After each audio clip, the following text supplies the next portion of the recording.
Hi there boys and girls, Brucey here, and this is my first video of 2018, so if you're watching this in order, Happy New Year. I hope you have a great year so far and things go well for you.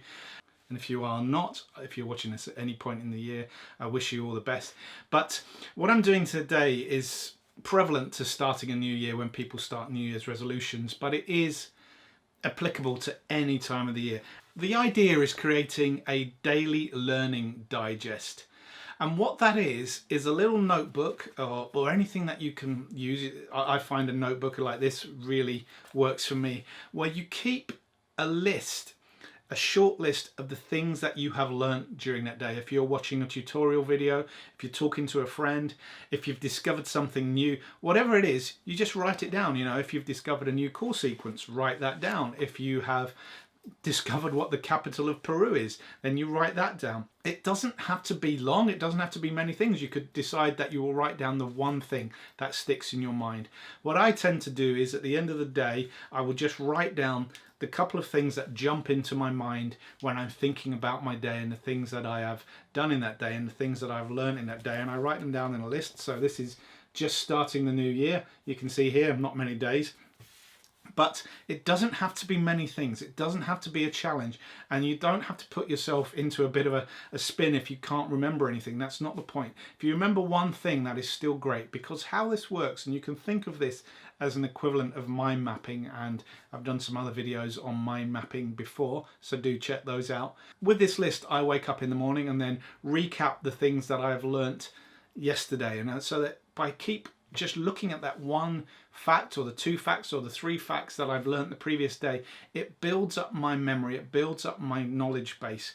Where this trick really comes into its own is if you read up at the end of the week. First of all, you'll be surprised at how much you've learned, and second of all, it will keep re-triggering those neurons, keep firing those neurons to keep you remembering things, and it can do wonders for those of you who feel that you don't remember anything or you're really struggling with things. You'll be surprised.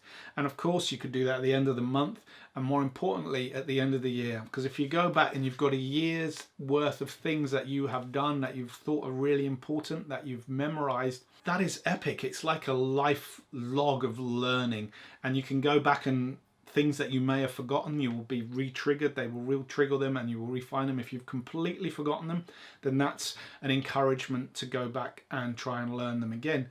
So it doesn't have to be long, it doesn't have to be detailed. It can be in your own shorthand. I use my own shorthand from time to time. But the thing is, you don't have to write a lot of things down. And what you will find is that the things that you remember are the things that really resonate with you, the things that really trigger you. So don't worry about if you remember everything or not many things. Try and just remember one thing and write it down. And what you will find is that one thing will be the thing that has excited you the most that day, the thing that really resonates with who you are and what it is you're trying to achieve. So it might be a particular chord sequence that I've just discussed. It might be a lick idea. It might be a concept. The things that jump out are the things that we feel most pulled towards. And don't be afraid of that. Just, you know, embrace it, write it down. So that is my top tip for 2018, or for any year, or whenever you're starting. If you're watching this in July, it doesn't matter. Get a book out, any book, notepad, piece of paper, start writing things down, what you remember from that day, from the lessons you've done that day, or little experiences you've had that day. And by the end of a year, or even by the end of a month, you're going to have a big long log, and it shouldn't be a chore. Don't write long sentences, don't write tons of information, just make it short and succinct, and I'm sure it will work wonders for you, because I know it works for me. So I hope you found that useful. If you've got any tips, please do put them in the comments below. If you like these videos, please do check out my YouTube channel. I've got lots of videos about learning and learning techniques. And most importantly, if you enjoy it, please like it and share it amongst your friends. That would be great, would be really appreciated. That's all from me. I will catch you later.